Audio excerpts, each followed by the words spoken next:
So the other day I made a video about different governments around the country are wanting to ban wood stoves. Wood stoves are banned in a lot of countries. There is a huge environmental concern about wood stoves. Back in the 2010s, the federal government changed the requirements on wood stoves overnight, and it put a lot of companies out of business that build wood stoves.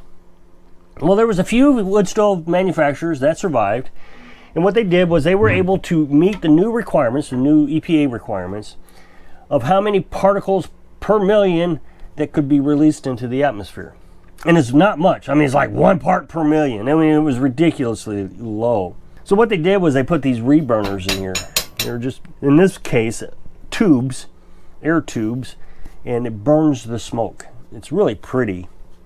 I've tried to record it on camera, and it just, the blue flames don't show up as beautiful on camera as it does in real life. It puts you right to sleep. When you light this stove up before bed, go right to sleep. So those reburners heat up really hot, and then when the smoke hits it, it catches the smoke on fire. I said this in a previous video, you can demonstrate this with a candle. Light a candle up, blow it out, and then light the smoke with a match or something. And that smoke will catch on fire. Pretty neat. Same principle. I've talked about a generator that can run off smoke, wood smoke. Same principle. The smoke is catching on fire with the spark plug. This particular stove is an 85% efficiency, so that means it's still producing 15% smoke. You can buy some that are really efficient, that have like a radiator in there that catches that smoke on fire, as well as these air tubes. So that took care of the EPA problem, that we couldn't have the smoke anymore. Manufacturers did what they said they were going to do. The problem is people don't follow the instructions of the wood stove, and they continue to do what they always do. I've since made that video have been called an idiot, I don't know, 30, 40 times. You don't know what you're talking about. I've been burning firewood for 30 years. And first of all, they always spell the word "you're" wrong. If you're going to call someone an idiot, you need to start out with Y-O-U'', and it's not A, it's an. A-N, idiot, I.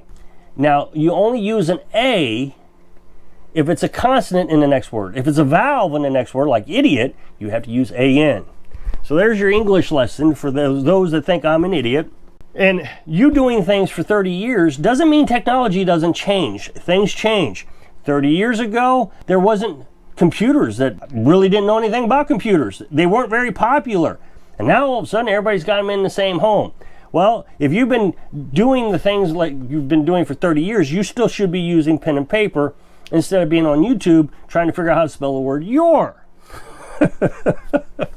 I can't believe how many people absolutely tell me that I don't need to do the things that the instructions tell you to do.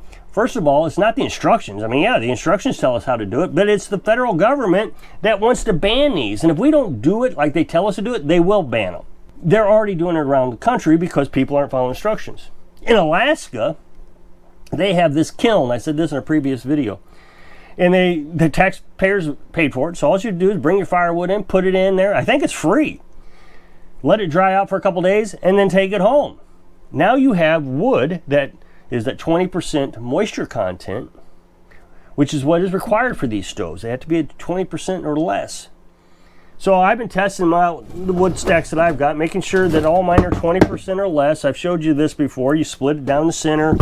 You take your moisture tester. These aren't very expensive, maybe 20 bucks. You take your probe, you stick it in the wood, and it tells you what the percentage of moisture is in it. It's less than 20%. Now, what that does is it keeps the creosote and all the smoke from going up in the chimney. There's another reason they want to ban these, is they consider them dangerous. They catch a lot of houses on fire. So insurance companies petition governments to ban them so nobody puts them in their home. That way they don't have to have a clause or a special clause or tell their customers no, that they can't have insurance because they have a wood stove. So there's a lot of reasons government and people want to ban these things. But I'm the idiot, right? The second thing they like to tell me is these new wood stoves don't work. So I'm an idiot, and then they tell me these new wood stoves don't work. So all you got to do is take all this stuff out. Take the tubes out, take all that stuff out, and it works like an old-fashioned stove. And the reason they do this is because they don't want to dry their firewood. This oak takes 2 years to dry. So you really have to prepare for this, or you find somebody that you can buy it from that it dries from. But I see people around here all the time in my area. It gets really cold, a big huge cold snap, -10 degrees. And you hear people out there with their chainsaws just cutting down everything they can to get some firewood. That's why these things don't work, is because you're out there the day you need firewood, cutting firewood. I have a huge stack out there. I've shown you that a dozen times. There's about 15 years worth of firewood for this little house. So it's going to be plenty dry. I don't have any worries about that.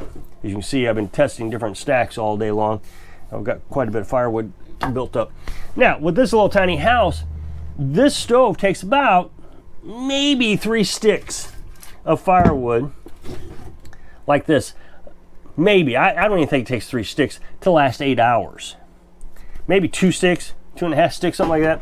It's not much, and it lasts 8 hours. This is key. A lot of people actually want to burn wet wood. I've heard this before. So when they get up in the morning, there's still coals in the stove, and you just throw more logs in, and then they don't have to relight it in the morning. Well, the nice thing about this is if I put firewood in it before I go to bed, start it up, let it run, when I get up in the morning, it's still warm in here. 8-10 hours, this thing's still producing a lot of heat. And then, maybe, I don't know, I might have to start it back up. But it's really not hard to start when you have dry firewood. Take a little torch like this, stack it up a little bit. Takes all of 2 minutes to light that dry firewood up. And you got a nice rolling fire again. It didn't take any longer than getting all the coals out there, and it didn't take any longer than it did to get all the coals stacked up, get the firewood loaded in there, and then use this thing for 15 minutes trying to get to relight on wet firewood.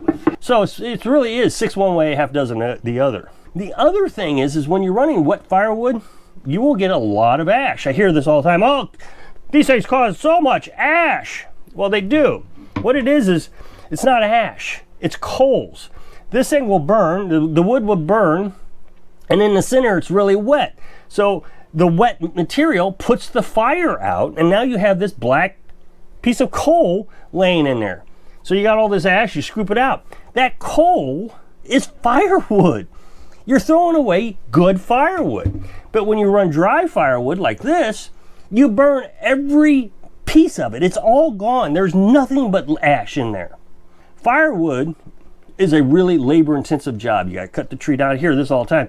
Splitting your own firewood warms you twice. Well, actually, it warms you about 8 times. You got to cut the tree down, cut the tree up, split it, carry it, then carry it again, and then unload the truck, load the truck. And that's why I wanted to do it in the most efficient manner that I could find. Tiny house, doesn't take a lot to heat. Efficient wood stove, lasts forever. And then I'm just going to follow the instructions. Now, the interesting thing is Carolyn has burnt firewood most of her adult life. The first year we had this, she wanted to do the same thing everybody else wanted to do. She wanted to take it apart and just run it like an old wood stove, because we had a lot of wet wood. It was our first year here, and we knew we were going to struggle with this. Just knew it. And that's how we discovered the coals. You get a lot of coals in there, and then this last year that we did it, we didn't have any coals. The glass was constantly just caked with creosote. We had 2 chimney fires. Creosote built up in there. When you have wet wood, it makes this tacky tar.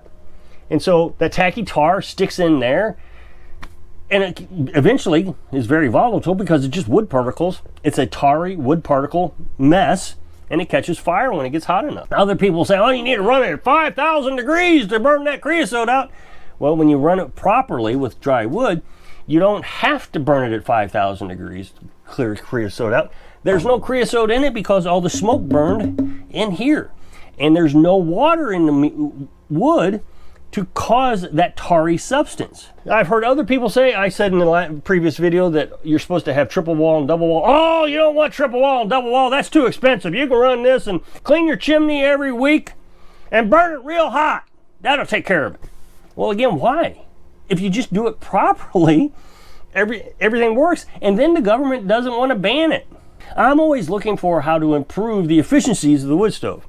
Now, one of the things this stove has is it looks like it has fire brick in here. You'll see these. That's not fire brick. It's some sort of insulation that they've discovered. It holds the heat forever, a lot more than fire brick would ever hold it. So these are fragile. You want to be careful with them. They're pretty expensive to replace. So don't just throw your firewood in there like you do with the old stoves.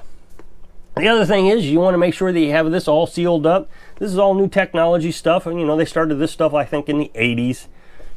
That's all fiberglass seals. And so you stick a dollar bill in there, you close the door, and then you see if you can pull that dollar bill out. If you can pull it out, then you got to replace that. The other thing is you want to make sure your door is adjusted correctly so it's tight enough that it's pressing up against it well enough. I added this strip of fiberglass, this wasn't on there, just so I could have extra sealing surface so air doesn't get sucked in there. You want your air to come straight in. You know, the other thing I said in a previous video is federal law says you can't put a damper in here. You know those little flapper valves? Oh no, that's not right. You have to have a damper.